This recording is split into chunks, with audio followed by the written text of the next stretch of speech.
Bienvenidos a este espacio donde exploraremos de manera franca y profunda un tema que, lamentablemente, ha dejado cicatrices en la historia de Colombia, la violencia política.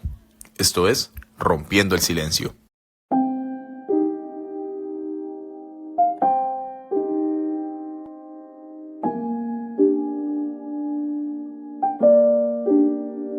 En este apartado nos adentraremos en las complejidades de este fenómeno, desentrañando sus raíces históricas, analizando sus manifestaciones contemporáneas y reflexionando sobre las posibles vías hacia la reconciliación y la construcción de sociedades más justas. La violencia política ha marcado hitos significativos a lo largo de los años, desde conflictos internos hasta tensiones geopolíticas de escala global. En este espacio, buscamos entender no solo los eventos y actores involucrados, sino también cómo estos eventos impactan en las comunidades y moldean el curso de la historia de Colombia. Nos sumergiremos en los relatos personales, entrevistas con expertos y análisis detallados para arrojar luz sobre las diversas facetas de la violencia política. Nuestro objetivo es generar conciencia, fomentar el diálogo y, en última instancia, contribuir a la construcción de un país donde la política sea un medio para la justicia y la paz, en lugar de un terreno para la violencia y la discordia. Abróchense sus cinturones, porque iniciaremos un viaje a las profundidades de la violencia política, con nosotros en Rompiendo el Silencio Podcast, porque comprender este fenómeno es el primer paso hacia la construcción de un futuro más armonioso y equitativo. Entender la perspectiva de algunas personas sobre la violencia política puede proporcionar una visión valiosa de cómo han experimentado y percibido eventos a lo largo del tiempo. A continuación, tendremos el acompañamiento de una variedad de personas que de cierta manera han estado involucrados, ya sea directa o indirectamente, con la violencia política. Continuando con la temática, iniciaremos con las siguientes preguntas. ¿Recuerda algún incidente de violencia política durante su vida que le haya impactado personalmente? Fue los años 90 y 2000, fueron, para todos los de esa época, fueron muy duros porque la guerrilla estaba en su apogeo, uno no podía salir de las ciudades porque lo secuestraban, el Estado estaba a punto de caer ante el comunismo. Entonces creo que esa época de los 90 hacia los 2000 fue una época muy dura para todos los que nos tocó vivir toda esa violencia. Cuando cursaba los estudios universitarios en la universidad pública, en varios eventos que estaban organizados por los estudiantes universitarios en torno a temas de coyuntura, como la reforma agraria, la reforma a la ley de educación superior, entre otros escenarios, eventualmente la organización estudiantil y los actos de movilización que estaban en el marco de los derechos constitucionales a la organización, a la huelga y a la protesta, eran interrumpidos por acciones policiales violentas que buscaban disolver esos actos de manifestación pública y sobre todo generar persecución a líderes estudiantiles que eran compañeros y compañeras que cursaban con nosotros los estudios superiores en la universidad.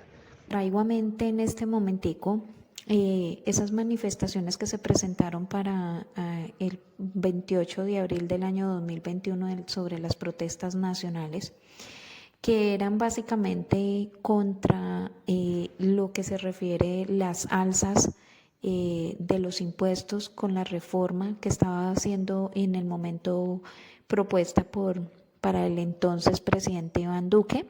Ese es algo que considero que trajo bastante afectación en lo que tenga que ver con mi vida personal y de alguna manera en cuanto a mi salud mental. ¿Cree que la sociedad es más o menos propensa a la violencia política en comparación con décadas anteriores? Hoy en día la gente no está tan dispuesta a la sumisión y que ante situaciones como el que planteo desde un comienzo, que es lo de estas protestas del año 2021, la gente se cansó y ya no permiten la represión, no se quedan callados, denuncian ante los entes que manejan lo que son los derechos humanos, las comunidades internacionales, pero más que eso es que siempre la gente se está disponiendo un poco más para las manifestaciones,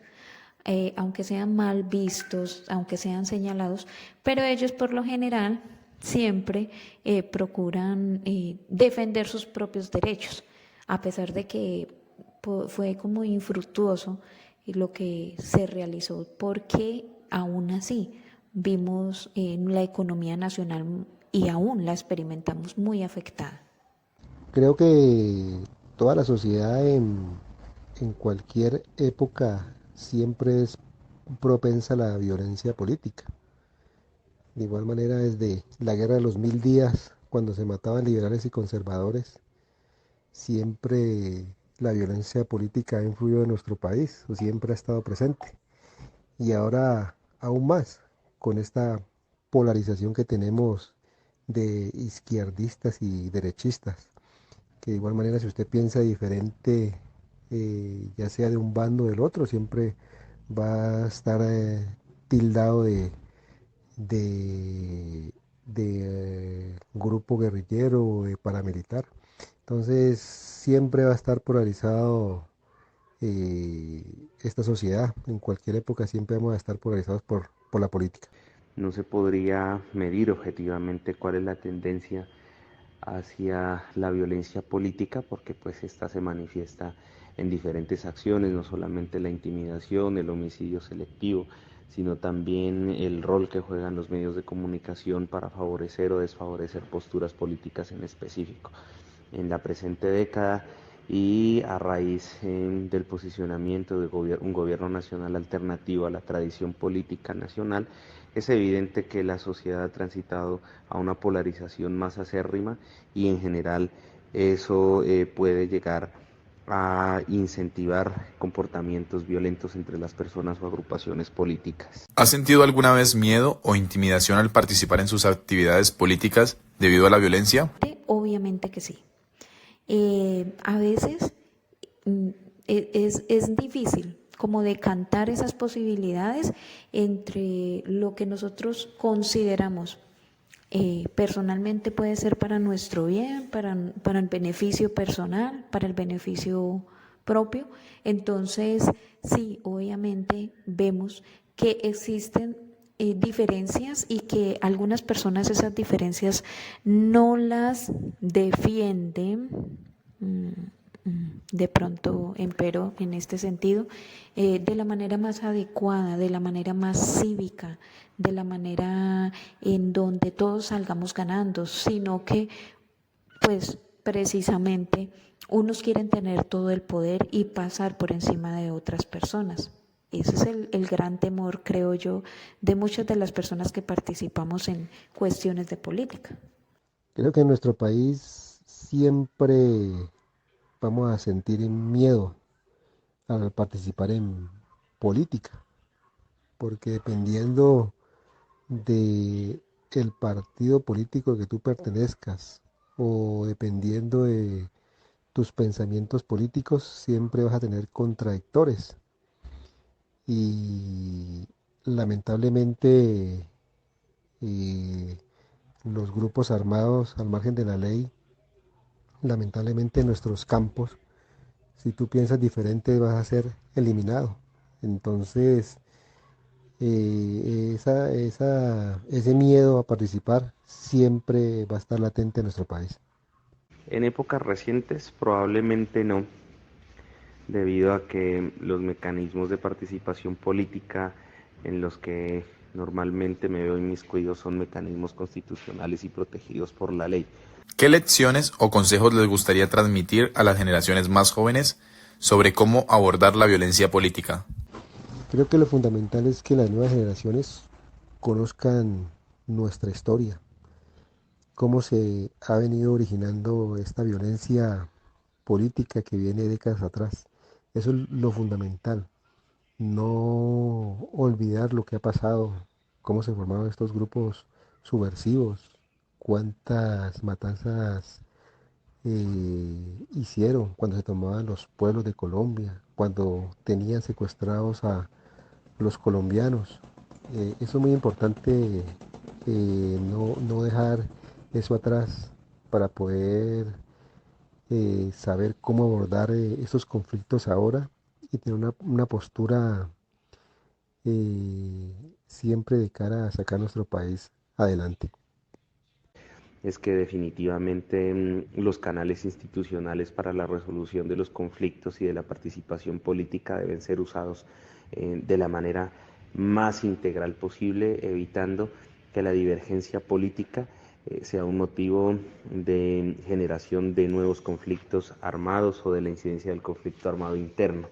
En esa medida, lo importante es establecer que la democracia no solamente es un sistema instrumental para la elección de autoridades político-administrativas, sino una forma de vida en la cual la diversidad política, sexual, la diversidad étnica deben ser respetados bajo todos los puntos en los cuales el Estado como institución organizada debe estar, pero también como ciudadanos activos debemos estar llamados a respetar y a promover.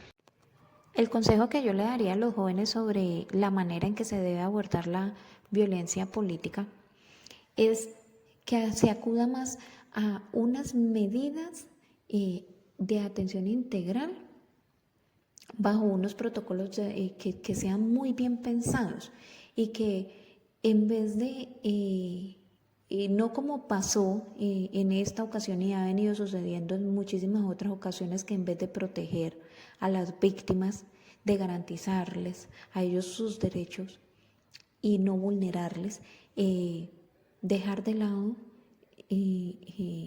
como esa prevención para los mismos agresores, y más vale tener muy en cuenta el tipo de sanción que se les puede dar a los que ocasionan un daño social común para un país y que afecta no solamente de manera política, sino también que trae sublevación a un país completo, porque detrás de todo esto quedan solamente vestigios de malas experiencias, quedan únicamente una nación desfalcada, arruinada y llevada a la pobreza.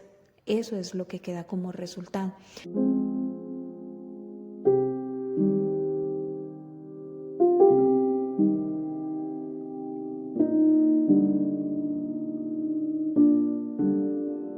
Agradecemos a las personas que fueron partícipes en este podcast. Y recuerda, esto es Rompiendo el Silencio, juntos contra la violencia política.